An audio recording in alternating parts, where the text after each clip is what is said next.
Hello, hello. You are watching the YouTube channel of Taylor Muscle, founder of the Women's Muscle Movement, developing mindsets for resilience and optimal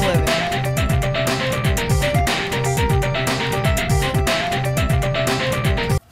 Hello, everyone. If this is your first time to the channel, my name is Alexa Ray Taylor, and I'm here to help you as well as journey with you as we both together journey closer towards mindsets of resilience.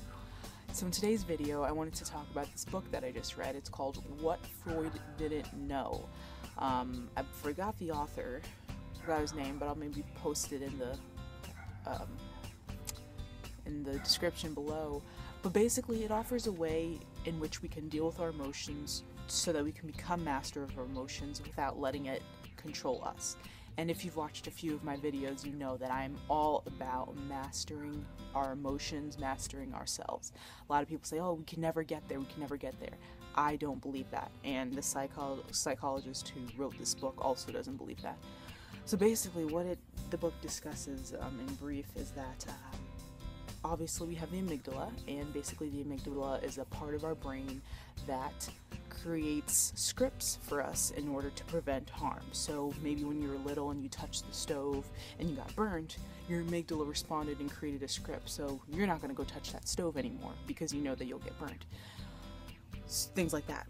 Oftentimes though, the amygdala creates scripts around things that aren't necessary, right? So we end up responding to different situations based on our historical way of responding back in our history years ago, how we responded to it. And so what it does is the process described in this book is it asks you to recall those events, really recall them vividly, experience it in your body. And after doing that over a while, you start to re-script it. You go back into the history and you start to look at it, and basically look at the beliefs that you were holding at the time and re-evaluate, redefine. One second, it's getting a little warm right here, the sun just came out. So you recall those events and you basically re-script them by telling yourself different messages, telling yourself different beliefs, really looking at the situation from what it is, the original situation. And so one of the things that I, just doing the exercises in the book that I did was, I remember there was this woman that I was in contact with, and I noticed that it was just so hard for me to get myself to want to be with her, be around her, hang out with her, as much as I told my mind that I wanted to do that. As much as I told myself that I wanted to do that, no matter what, it's like I couldn't get myself to finally do that. Hey, there's this duck that is trying to get on the patio, and I don't like when they get on because they'll poop and stuff.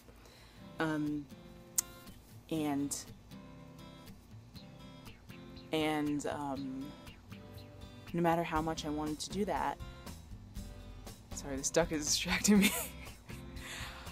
It's a really beautiful duck though. It's all white. One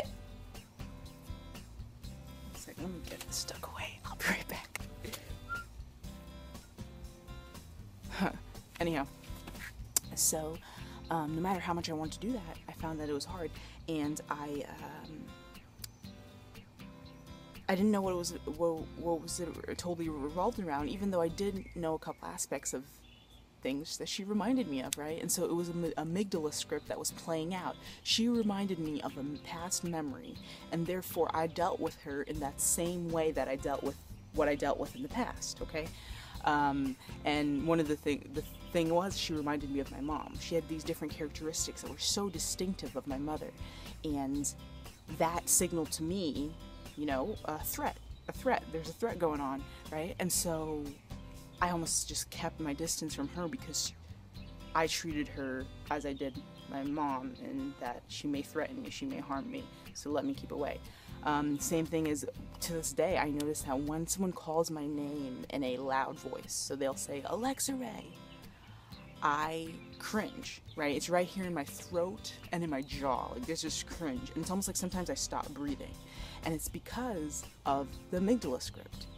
When I was young, so I didn't know this at first, right? So I went and I did the exercises in the book, and I discovered back in, my past, when my name was called, it was often to criticize me or things like that. So when someone calls my name in a tone that's kind of like, Alexa Ray, like they're calling me, like, you know, it's not just Alexa Ray, it's just shouting my name, I cringe, you know, and sometimes I even get upset at it.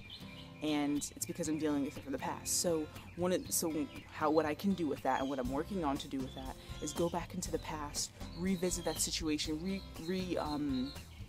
bring up those situations that have happened, and redefine them, change my beliefs around them, and as well change my feelings around them. So I won't be in control of these little situations when someone calls my name at work, at this place, at that place. Okay.